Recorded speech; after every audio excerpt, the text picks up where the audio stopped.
So sasibothi imali leyi nxa yenela ayihambi emazini amanzi abekhona leyinye futhi zasuka iye ku maintenance ku water infrastructure ngoba itanka lelala lingaphela so kumele impompi lezi ezincane ezinye sizikhiphe sifake ezinkulu ngoba amanzi abe sedula impompi lezi ka.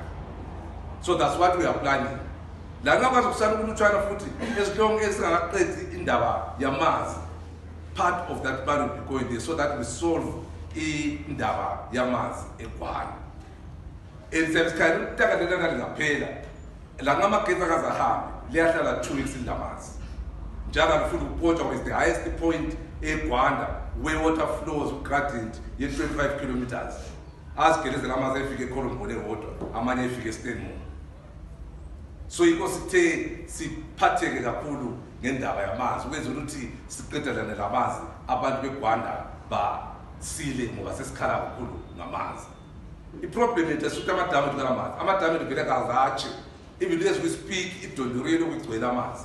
So infrastructure yiyo engekho esifisa ukuthi siyilungise siqedelane layo. Yiko bengikhuluma nge-improved performance budgeting ukuthi nxa budget sithi sifuna uku-improve lokho siqedelane lawo siye kwenye indawo so that next year nxa siyenza ibudget ka-2021 singafaki amanzi kube yi-priority sabe siqedelane lawo.